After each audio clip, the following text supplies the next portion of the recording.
Satu dulu, kita catat dulu. Kemudian kedua, ketiga pojok sana, keempat putri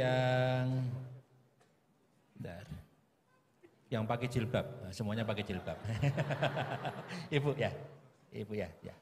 Baik, silakan. Pertama tolong nama dan mungkin asal supaya nanti kepada siapa pertanyaannya. Duduk Tidak boleh. Kepada saya ya, kepada Gus Bah dan Prof. Gores. Ya. Duduk boleh ya? Silakan. Ya. Bismillahirrahmanirrahim. Assalamualaikum warahmatullahi wabarakatuh. Warahmatullahi. Perkenalkan, nama Al-Fakir Maulana dari Solo. Saya akan bertanya kepada Gus Bah. Niki Gus, sebagaimana tema hari ini memahami Al-Quran dengan meneladani Rasulullah. Kami sering mendengar pengajian Gus Bah, yang mana Gus Bah sering mengaturkan, sering berkata, semakin banyak ayat yang kita pahami, semakin kita dekat dengan Allah Subhanahu wa taala. Kurang lebih begitu kalau salah nyuwun ngapunten. Atau bahkan Syekhona Maimun, Mbah Maimun menika juga dawuh, seberapa banyak kamu paham Al-Qur'an, maka sedekat itulah kamu dengan Allah Subhanahu wa taala. Pertanyaannya Gus, kami terutama kula mewakili anak muda yang awam ini banyak yang tidak jebolan pondok pesantren. Bahkan tidak tahu bahasa Arab, hanya bisa membaca terjemah. Lah ini sedangkan panjenengan sering dawuh kalau misalkan memahami Al-Quran itu harus malian bil Arabiyah, harus menguasai mufradat banyak bahasa Arab. Tapi kita ini juga pengen dekat dengan Allah. Pengen dekat dengan Allah. Nah, apakah kita boleh membaca terjemah, sedangkan terjemah ini tidak bisa mewakili makna ayat itu? Ini yang pertama. Yang kedua, buatan berat yang kedua, yang ringan.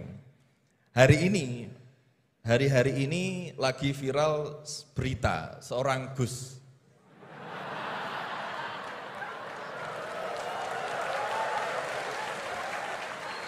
Mohon izin. Yang mungkin berceramah dengan kalimat yang kurang baik, mungkin diniatkan guyon tapi malah melukai hati orang lain. Tapi Masya Allah Gus Bah guyon tapi tidak pernah melukai hati orang lain.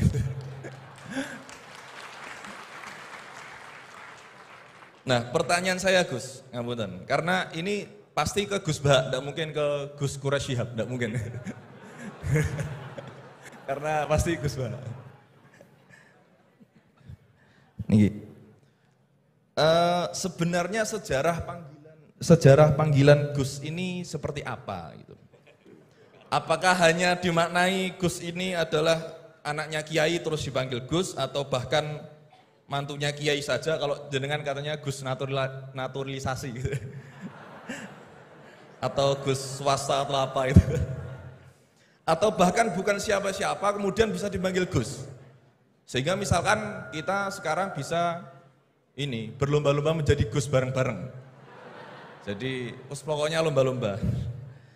Nah, dan apakah ini hanya di Jawa saja? Karena di Madura juga kami sering mendengar ada panggilan Lora. Lah ini sejarahnya sebenarnya apa gitu loh. Apakah juga kalau sudah menjadi kiai tidak bisa menjadi Gus lagi? Atau kalau sudah menjadi Gus tidak bisa naik menjadi kiai? Gitu ya. Itu pertanyaan yang kedua saya. Dan nyuwun sewu, di zaman Rasulullah itu apakah putranya Rasulullah juga dipanggil Gus? Kan juga tidak kan.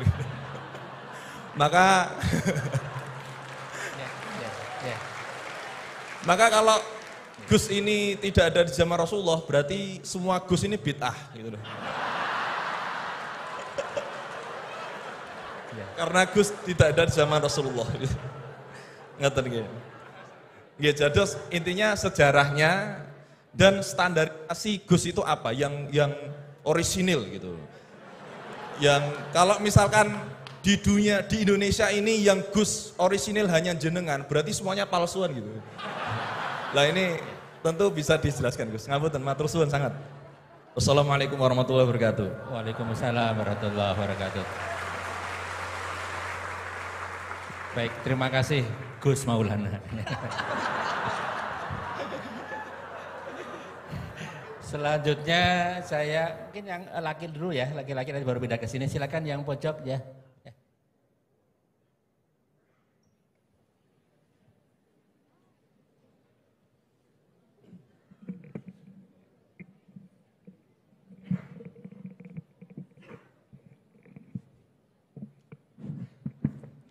Assalamualaikum warahmatullahi wabarakatuh. Waalaikumsalam warahmatullahi. Terima kasih Pak Rektor atas kesempatannya. Yang saya hormati Gus Baha, Prof. Quraisy. Saya Jamaluddin Ghaffur dari Fakultas Hukum UII. Ingin bertanya ke Prof. Quraisy dan Gus Baha.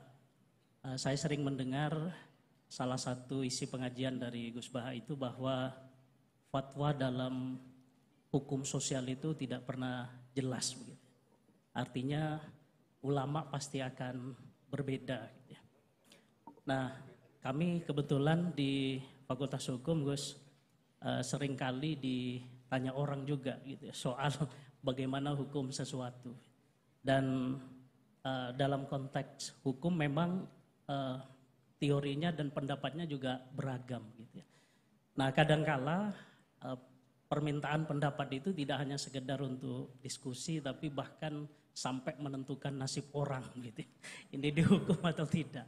Nah, sehingga mohon penjelasan dari Gus Baha dan Prof. Quraisy kira-kira bagaimana panduan dalam Islam di tengah keragaman pendapat fatwa itu dalam kita memberikan pendapat atau keterangan-keterangan tentang hukum-hukum tertentu yang memang secara ilmu itu sangat beragam. Terima kasih. Assalamualaikum warahmatullahi wabarakatuh. Waalaikumsalam warahmatullahi wabarakatuh. Mohon izin Gus Baha dan Quraisy ini 4 atau 2 dulu aja ya. Nanti baru kita lanjutkan biar nggak lupa ya. Ya, yang pertama Gus Baha, ini dari Gus Maulana tadi. Ini pertanyaannya, kan banyak yang tidak jebolan pesantren, tapi pengen dekat sama Allah. Boleh nggak baca terjemahan kira-kira gitu? Yang kedua tadi standar Gus yang orisinal, yang orisinal ya. Kemudian yang kedua dari ini Gus Ghafur. Ini dosen dari Eva, ini untuk Prof. Quraisy dan Gus Baha. Ini panduan untuk memberikan pendapat hukum, kira-kira gitu kan. Karena ada dosen hukum yang saksi ahli, ada yang ahli menjadi saksi. Jadi bedanya. Mohon berkenan dari Gus Baha. Ya. Ini yang provokatif dulu itu ya.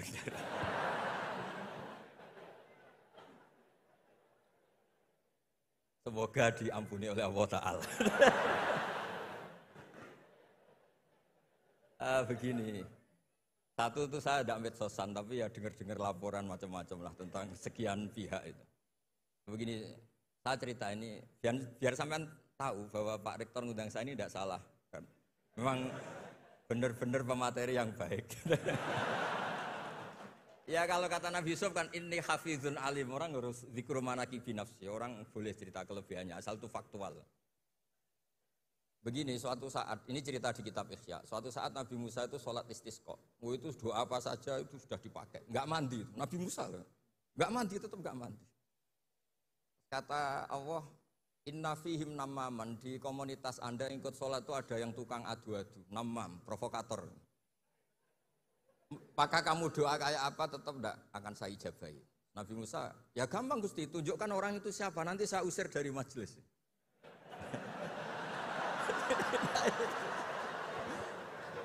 Jawabnya Allah itu lucu. Saya ini orang yang mengharamkan namam, mengharamkan namimah. Kalau saya menunjuk orang itu berarti saya juga namam. Intinya itu Allah terus mengabaikan sekian peristiwa namam. Jadi kalau pertanyaan provokatif terus kayak gitu tuh mesti diabaikan oleh Allah Ta'ala. Karena nanti repot itu. Repot. Memang saya termasuk Gus yang asli itu jelas kalau itu.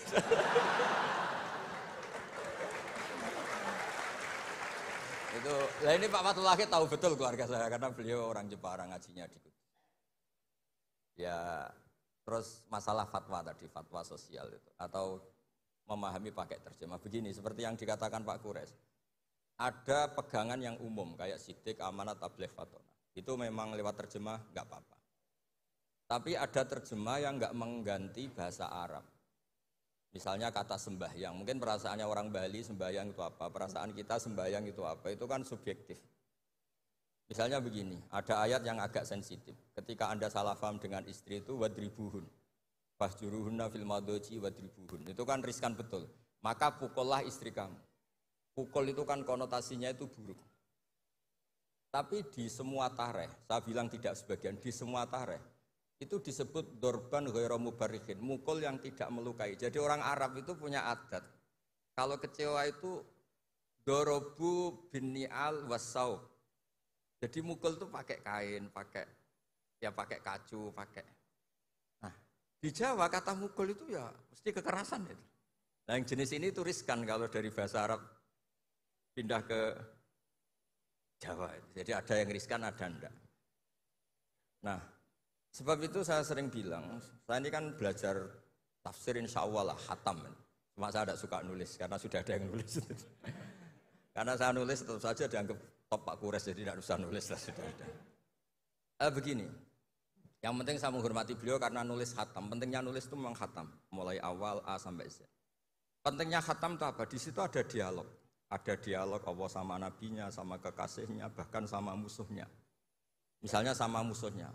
Itu Nabi Musa masih dibilangi sama Allah, faqula lahu qawlan layyinan. Ini penting saya utarakan. Nah, suatu saat Harun Ar-Rasyid ini didatangi ustadz, mungkin ustadz yang amatir lah, masih latihan ustadz, jadi masih ekstrim itu.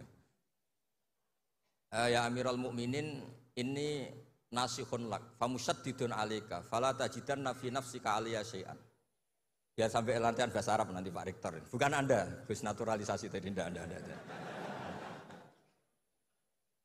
Saya akan memberi nasihat engkau, kemudian cara nasihat saya itu musyaddid, ekstrim. Maka jangan kamu anggap serius. Maksudnya jangan penjarakan saya ketika saya nasihat ke kamu ini kasar. Jawabnya Harun Ar-Rasyid itu langsung bilang gini. Bilang ya jahil, ini karena Arab. Orang Arab itu kalau ngomong jahil itu tidak sekasar yang kamu bayangkan, karena makanya bahasa Arab itu susah. Saya itu, ini cerita ke Pak Kures, ini curhat, bukan cerita mufti curhat. Kiai Jawa kalau maknani wailak waihak itu ciloko kue. Padahal sering Nabi itu kalau kecewa sama seseorang bilang wailak sama waihak. Nah, akhirnya santri tanya, loh katanya Nabi itu halus sopan santun kok ngendikan wailak waihak, yang artinya itu celaka kamu. Ada orang tanya Nabi dan orang itu tidak paham. Nabi ngendikan apa? Sakilat ka umuk. Cek siale mbokmu dhe anak kue. Diterangkan enggak paham. Tapi sarah-sarah kayak kitab Irsyadus Sari itu bilang gini. Kalimatu tarohumin wa talatufin. Ini kalimat yang orang Arab tuh merasa dekat sehingga bilang wailak waihak. Tapi Kiai Jawa tetap saja maknani ciloko. Masalahnya di konteks itu yang dawuh itu Kanjeng. Nah, saya ngendikan ini orang Solo ini kan enggak apa-apa. Kayak bakat gitu aja terus orang itu. Nah, yang seperti ini enggak bisa dipindah ke terjemah. Dan itu saya teliti dari sekian tradisi, ya tadi kayak wadribuhun. Makanya terus ulama nyusuli dorban ghairu mubarrihin. Mukul tapi tidak melukai. Karena orang Arab itu biasa kecewa mukul pakai peci. Tapi kalau orang Jawa enggak bayang mukul. Kedua misalnya contoh mahar. Orang Arab kalau masih mahar itu banyak. Karena jumlah mahar banyak, kemudian setelah suami istri hubungan intim, setelah dicerai itu kadang kepikiran ngambil karena maharnya misalnya Alphard 1 miliar gedung. Sehingga harus ada pelarangan mengambil ulang mahar. Wa in aradtum istibdala zawji makana zawji wa ataitum isdahunna qintaran fala ta'khudhu minhu syai'a. Atakhudunahu buhtana wa itsmam mubina. Terus wa kaifa ta'khuduna? Mahar yang sudah kamu kasihkan jangan kamu tarik lagi. Wong kamu sudah hubungan suami istri kok maharnya ditarik lagi. Jangan. Kenapa ada kata jangan ambil lagi? Karena maharnya itu Alphard, gedung, uang 1 miliar. Dulu Pak Rektor ketika nikah itu seperangkat alat sholat, gak dilarang juga gak akan diambil itu. Artinya gini, gak mungkin andikan Quran turun di Indonesia ada kata fala ta'khudhu minhu syai'a. 100.000 seperangkat alat Saya jadi kiai itu sampai bosen karena tiap nikahkan tuh maharnya seperangkat alat. Itu kalau sudah nikah 10 tahun bentuknya sudah kayak apa ya? Itu nggak usah Allah repot-repot bilang jangan ambil lagi, jangan ambil lagi. Nah, itu kondisi yang antara kita dan tradisi Arab itu beda. Dan saya belajar tafsir sampai segitunya, makanya nggak salah lah kalau saya diundang itu nggak salah. Maksud saya yang naturalisasi tadi ya nggak usah diundang gitu maksudnya. Kalau nggak memenuhi kualifikasi tafsir loh ya. Ya karena kalau nggak memenuhi kualifikasi apa tafsir. Tapi jangan terus ngundang saya terus, nggak mau juga saya. Nah tadi yang pertanyaannya Pak dosen Pak Ghafur tadi. Nanti Pak Quraisy nambahin. Hukum sosial itu memang nggak pernah mengikat di semua sisi ya, karena memang patokannya itu begini. Saya ambilkan contoh di Quran ya, karena ini memang tema tafsir. Di hal-hal sosial itu kekasihnya Allah pun didhawuhi Allah begini. Wa in adri la'allahu fitnatul lakum wa mata'un wil akhin. Wa ma adri ma yuf'alu bi wala bikum. Jadi Nabi misalnya mau perang, misalnya perang apa ini. Allah terus bilang, "Muhammad kamu tenang saja, pasti menang." Enggak. Karena kalau dibilang begitu nanti kendelnya Nabi atau keberanian Nabi dikira karena ada jaminan, tetap. Sehingga nyuwun sewu Nabi juga pernah mengalami perang menang di Badar, pernah mengalami kalah di Uhud. Jadi di bab-bab sosial itu memang Allah membiarkan hukum sosial yang berjalan. Sampai Ibnu Khaldun ngendikan begini, saya masih ingat betul dan itu saya pegang. Nabi sebagai Nabi itu kena aturan hukum sosial. Meskipun beliau punya mukjizat kayak apa, ketemu orang harus santun, ketemu anak kecil harus sayang, ketemu orang sepuh harus hormat. Andai kan Nabi bisa terbang ke langit sekalipun, Mi'raj, tapi ketemu anak kecil nampar, ketemu orang sepuh ngeludahi, tetap gak diterima oleh publik. Walau kunta faddan ghalidhal qalbi lan faddu min khawlik. Betapa pentingnya tata krama sosial. Kata Ibnu Khaldun, hadza Rasulullah man uyyida bil kauni kulli. Ini Rasulullah, orang yang di backup sekian alam raya. Tapi sekali melanggar tata krama sosial, tetap lan faddu min khawlik. Orang akan bubar. Sampai ngegoskan saya, sekarang tak pisoi. Wah Gus apa Gus kok mison, mesti langsung gitu. Nah coba misalnya sekarang, nyun sewu, saya ngeludahi Pak Rektor, langsung dipecat ya.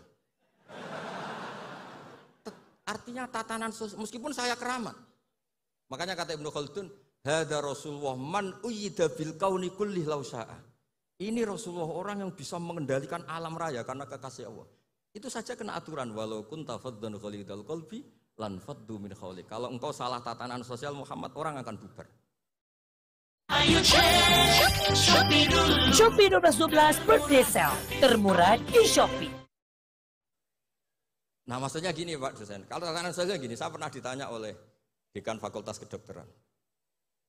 Pas ada diskusi dengan ya tadi orang-orang medis, misalnya begini, itu misalnya nyun sewu, tapi gak usah dijiwai, gak usah kamu, udah dilupakan saja gak Pak. Menyembuhkan orang koma itu baik apa tidak baik. Tapi misalnya orang ini kalau sembuh pasti bunuh lagi, pasti merkosa lagi. Terus kita gimana? Ngasih makan juga sama. Orang miskin nggak bisa makan, nggak bisa apa-apa, nggak bisa makan, nggak bisa apa-apa. Berkahnya nggak bisa makan, nggak bisa apa-apa, dia tidak nyuri, tidak bunuh, tidak merkosa. Dan orang ini kalau sehat lagi akan begitu lagi. Wajib ngasih makan enggak? Itu mesti orang itu, weh kasihlah kemanusiaan. Jangan nanti kumat lagi. Jadi hukum sosial itu mesti mindsetnya ulama itu beda-beda. Saya sering matur ke Pak Quraisy, saya itu pernah kata santri saya pernah katanya diundang ke Malaysia, juga pernah katanya diundang ke Maroko. Saya bilang sudah yang kelas-kelas internasional Pak Quraisy saya ada usah. Kenapa? Jawabannya sederhana. Nanti kalau saya sering keluar negeri, terus semua kiai seneng keluar negeri, terus yang ngulang pondok saya siapa? Terus gue iling-ilingan nak neng dunia ono kiai desa sing alim kata saya maksudnya kiai desa tapi maca kitab ya cek bener rofa nasab. Tapi saya seneng sama kiai yang keluar negeri karena ini mewakili syiar. Saya seneng sama UI karena syiar gini. Tapi saya jangan disuruh jadi kiai di UI. Nanti gajinya tetap. Kalau kiai kan sering dapat gaji min khaisul layah tasib. Kayaknya jumlahnya banyak saya maksudnya. Jadi yang hukum-hukum sosial tuh biarlah alam yang ya sudah setuju ya. Oh ya pokoknya gitu. Silakan Prof. Quraisy tadi terkait dengan pertanyaan panduan untuk memberikan pendapat, terutama pendapat hukum, panduan dalam Islam untuk memberikan pendapat, terutama pendapat hukum karena punya implikasi kepada misalkan yang menjadi terdakwa. Kalau pendapat hukumnya salah, jadi hukuman yang diberikan juga salah. Tampaknya seperti itu ya. Ya. Panduan Islamnya seperti apa, Pak Kores ya? Itu kan prinsipnya begini, jangan bicara kalau enggak tahu.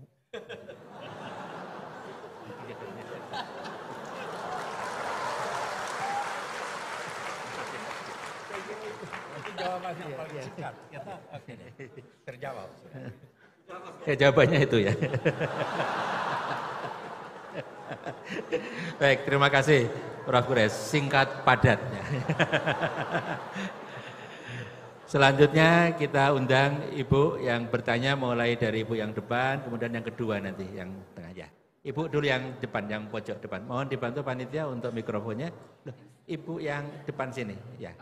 Oh, udah di sana ya. Udah nggak apa-apa. Kita izinkan Bu ya, diikhlaskan ya, Ibu ya. Nanti. Ya. Assalamualaikum warahmatullahi wabarakatuh. Waalaikumsalam warahmatullahi wabarakatuh. Pada Gus Baha juga Prof. Quraisy Shihab yang saya hormati. Perkenalkan saya Uswatun Hasanah dari Magelang, ibu rumah tangga biasa ya Pak ya. Alhamdulillah pada kesempatan ini saya bisa bertemu langsung dengan Gus Baha juga Quraisy Shihab ya. Profesor Quraisy Shihab. Enggak sia-sia tadi saya dari Magelang berangkat jam 7 sampai sini alhamdulillah nih. Syukur alhamdulillah saya bisa ada kesempatan tuh bertanya langsung ya. Langsung aja pertanyaan dua mau ketemu ya. Pertanyaan yang pertama dalam Al-Qur'an itu ada kata-kata, ada ayat la yamassuhu illal mutahharun. La mutahharun di sini ada yang mengatakan suci tidak hanya hadas besar aja. Misalnya pegang Al-Qur'an. Loh, wis ngentot kok maca Qur'an, saya tegur gitu. Sing mestike suci atine, ora popo. Katanya gini lah. Ini apakah ini termasuk meneladani Rasulullah? Nah, ini pertanyaan saya. Ini yang pertama, apakah suci di sini harus hadas besar, hadas kecil, atau cukup hadas kecil aja gitu. Terus yang kedua, maaf ini ya, kebanyakan kan para kiai atau yang lain itu kan istrinya lebih dari satu.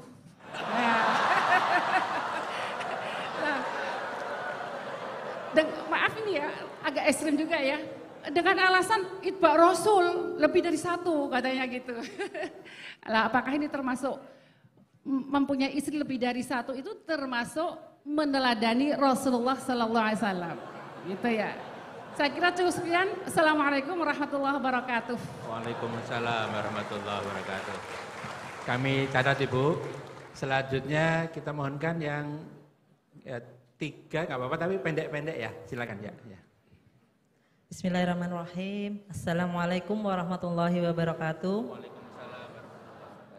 Perkenalkan, saya Dewi, istri dari Bapak Thoriqul Huda dari Fakultas MIPA. Begini, Al-Quran agar tidak datar, itu kan katanya Al-Quran bisa menjadi asyifa, petunjuk, solusi dari semua persoalan hidup kita.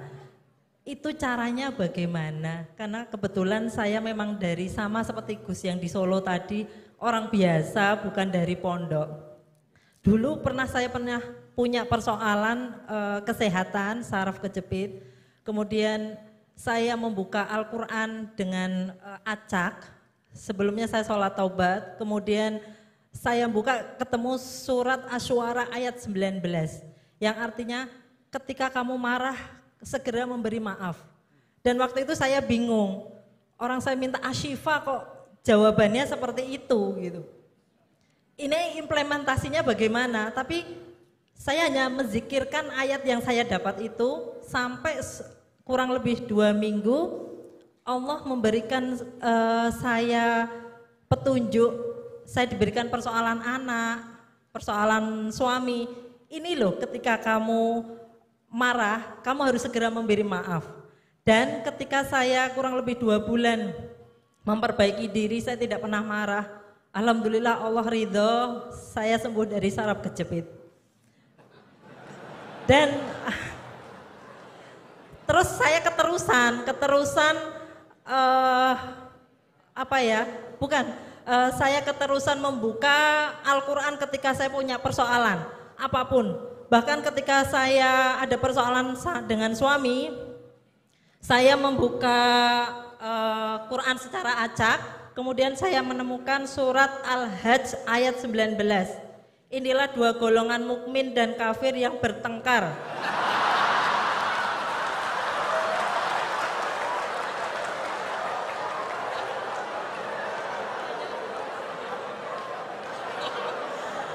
Saya lanjutkan ya. Mereka bertengkar tentang Tuhan mereka.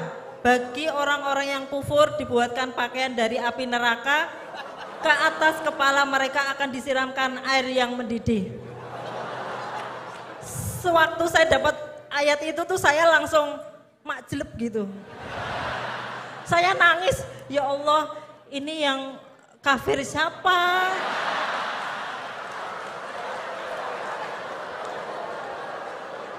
Tapi di situ saya pokoknya, oh semuanya saya yang salah. Saya yang harus memperbaiki diri. Nah kebetulan kurang lebih 1 minggu suami itu sering lihat YouTube Gus Baha. Alhamdulillah tiba-tiba cerita, Bun, saya dengar Gus Baha tuh intinya ada begini. Jadi saya, loh itu sama seperti ilmu yang saya dapatkan. Cuman beda orang, ternyata kita mendapatkan ilmu tapi beda-beda gitu. Nah ternyata saya merasakan bahwa Al-Quran itu bisa menjadi asyifa, bisa menjadi petunjuk persoalan saya. Nah apakah pertanyaan saya itu apakah cara ini betul, benar? Kalau untuk orang awam di sini, kalau kayak Prof. Quraisy sama Gus Baha kan ahlinya gitu, ahli tafsir gitu kan, mudah gitu menghadapi persoalan. Kalau orang awam seperti kita, bagaimana biar kita itu hidup tetap tenang ketika menghadapi persoalan, bahagia menghadapi persoalan. Mungkin begitu saja, terima kasih. Wassalamualaikum warahmatullahi wabarakatuh. Assalamualaikum warahmatullahi wabarakatuh. Baik, terima kasih Bu Dewi. Sekalian satu lagi Ibu yang pakai jilbab hitam. Ya.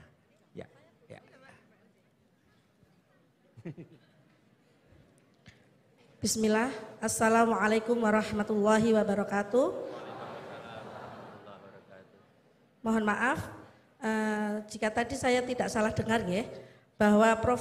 Quraisy mengatakan bahwa Rasulullah penjelmaan Al-Quran begitu. Nah, yang hanya Mohon sedikit maaf, yang Ibu, saya nama Bu. nama saya Lis dari Magelang. Lis, Ya, Lis, ya.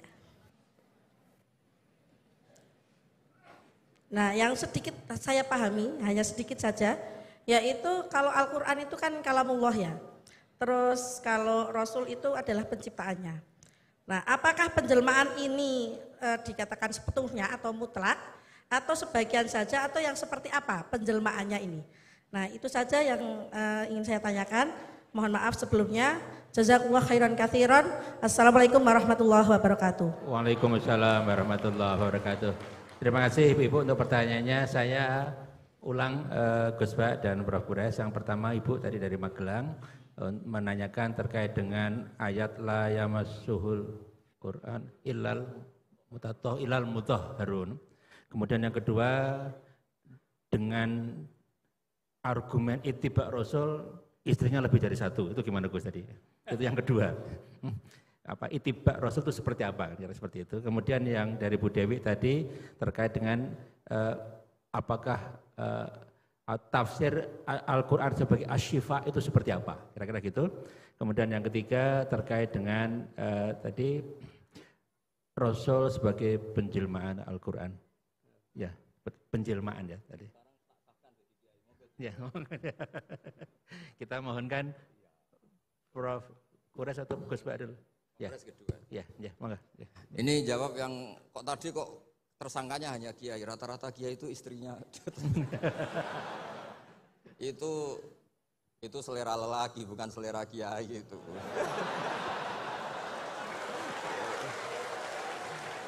Karena itu di Arab itu banyak yang enggak kiai, istrinya juga.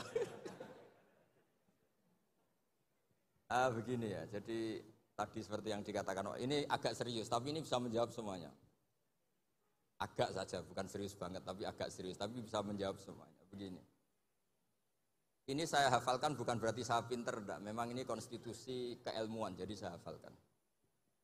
Dalam kitab Said Muhammad, termasuk ulama modern yang barusan wafat, beliau kenal sekali sama Said Muhammad bin Alawi. Dalam kitab Manhajus Salaf fi Fahmin Nusus. Nanti ini kelihatan semua bisa menjawab.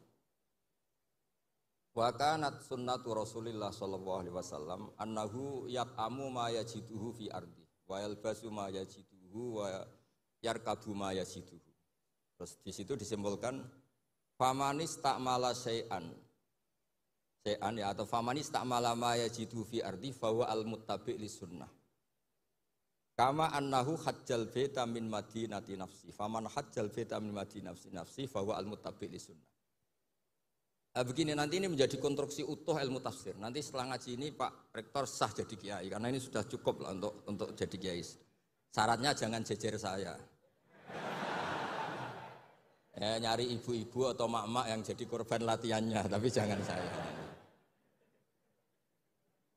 Begini, misalnya tasaddaqa Rasulullah bidinarin. Nabi tentu zaman itu adanya dinar, gak ada rupiah, gak ada dolar. Itu zaman itu Imam Syafi'i langsung digenti, bisa manen pakai alat tukar. Sehingga ketika kita sedekah pakai rupiah, itu juga niru Nabi ketika beliau pakai dinar atau dirham. Karena sama-sama ini alat apa? Tukar. Tasaddaqa Rasulullah biso'in min tamrin, tasaddaqa Rasulullah biso'in min akid. Nabi sedekah pakai kurma. Sudah kita ganti saja, pakai makanan pokok. Sehingga kita sedekah pakai apa? Beras. Sebab itu kata Imam Syafi'i, yang wajib dizakati apa? Ya kuti ahlil balad. Bukan niru nas yang zaman Nabi. Nabi zaman Nabi ya yang disebut ya makanan-makanan Arab. Tapi semua ulama sepakat beras itu harus zakat. Karena ini kuti ahlil balad. Padahal Nabi gak pernah menzakati apa? Beras. Nabi karena posisi di Madinah, mikotnya dari Dzul Khulaifah yang sekarang disebut Bir Nabi. Mikotnya misalnya kamu sedang di Mekah, ya mikotnya ke Tanim atau ke Jirona. Atau orang Mekah sendiri nafsu Makkah di bab haji. Intinya itu tidak karena memaksakan ikut Nabi, terus orang Mekah mikotnya dari mana? Bir Ali. Jadi hal-hal seperti ini itu di ranah ilmu tafsir sudah lazim. Nah begitu juga tentang poligami, saya sering cerita, kalau kamu tidak berani poligami, jangan lalu nggak tahu logika poligami. Saya termasuk umat yang saya yakin husnudzon dicintai Rasulullah SAW. Karena saya itu sinau lama, bukan ingin jadi rektor, bukan, memang sinau untuk sinau. Juga nggak ingin jadi ketua MUI, ya enggak, sinau untuk sinau. Saya itu kalau di rumah, niru Pak Kures, bikin teh sendiri, bikin kopi sendiri, karena saya ingin nggak terlalu dihormati. Saya tuh kesini tadi ya sama anak saya, pokoknya saya seneng hidup kayak umumnya orang. Begini, kalau Anda tidak berani poligami atau suka poligami, Nabi itu oke sebagai percontohan, tapi sadarlah kamu itu tidak Nabi. Begini, saya sering bilang begini, Nabi itu orang baik. Berarti kalau punya istri satu, membentuk orang menjadi baik. Kalau membentuk orang baik satu baik, bentuk dua ya lebih baik, bentuk tiga lebih baik. Kebalikannya kita, atau kamu lah kalau bahasa kasarnya itu. Satu istri saja kamu bentuk dari baik menjadi tidak baik. Lah kalau dua malah kayak apa? Kalau tiga malah kayak gitu aja. Jadi fikihnya kadang-kadang orang baik itu nggak bisa ditiru karena tadi nolong orang baik satu baik, nolong dua lebih baik, nolong tiga. Tentu Nabi hubungannya dengan istrinya posisi yang membentuk, yang nolong, yang menjadikan solihah, yang menjadikan lebih baik. Tapi pak ini apa ada jaminan seperti itu? Tapi ya jangan bilang, kalau gitu gak usah poligami, jangan. Wajah-wajah gini kan riskan yang lebih buruk misalnya. Ya sudah begitu saja. Jadi menurut saya itu makanya ini pentingnya fikih. Ada illatul hukmi. Ada logika apa? Jadi makanya ketika saya bilang orang yang suka humanisme, jangan terus anti perang. Meskipun kita nggak suka perang, suka damai. Saya Pak Kures suka damai, tapi jangan anti perang. Karena apa? Andai kan zaman kita dijajah kolonial Belanda, Jepang, terus kemudian kita bilang perang itu haram. Terus sama Londo, monggo, daerahkan. Ketemu Jepang, monggo, kan ini lucu. Artinya gini, cerita-cerita perang Nabi itu secara akademik ada konteksnya, yaitu mempertahankan apa? Tapi jangan karena Nabi pernah perang, pokoknya yang benar itu perang, damai itu tidak ada hadisnya. Yang nggak ada itu bacaan kamu, bukan hadisnya. Ya jadi kira-kira gitu. Jadi yang wilayah Mas Wilal Muthaharun tadi saya sudah mandatkan ke rektor, itu wilayah sensitif. Ada yang bilang ini urusan NU dan MZU kata Pak Rektor. Ya lagi-lagi itu urusan tafsir ya. La yamassul mutahharun itu tidak boleh megang mushaf kecuali yang suci. Nah, tentu konsensus banyak ulama suci itu ya bisa suci dari hadas besar, hadas kecil, bahkan suci dari hati-hati yang kotor. Tapi ada yang bilang sekedar Islam itu sudah bukti suci. Itu wilayah-wilayah tafsir, tapi tetap saja tafsir ini tidak menggantikan teks yang ada di Al-Quran. Misalnya begini, saya sudah nggak punya hadas besar, nggak punya hadas kecil. Tapi terus saya megang Quran, pas saya sedang marah sama Anda. Mungkin Allah juga gak suka. Karena saya baca, Qul a'udzu birabbil falaq min syarri ma khalaq. Ingatnya kamu, min syarri ma khalaq itu kan. Saya berlindung dari Allah, dari makhluk-makhluk terjelek. Karena sedang marah. Makanya kalau sedang marah sama istri, jangan baca surat itu. Pasti min syarri ma khalaq, oh yang di rumah itu. Sebab itu ngendikane Nabi ini, Pak Quraisy pasti hafal hadis itu. Iqra'ul Qur'an ma'talafat qulubukum. Kamu baca Quran ketika hati kamu itu stabil. Karena kalau tidak stabil, aduh ya musuh kamu. Min syarri ma khalaq, istri kamu itu kan terus korbannya banyak. Pokoknya kalau sedang tidak baik-baik saja tidak usah baca Quran dulu. Waras dulu baru baca Quran. Ya kira-kira gitu, nanti yang edisi yang lebih parah.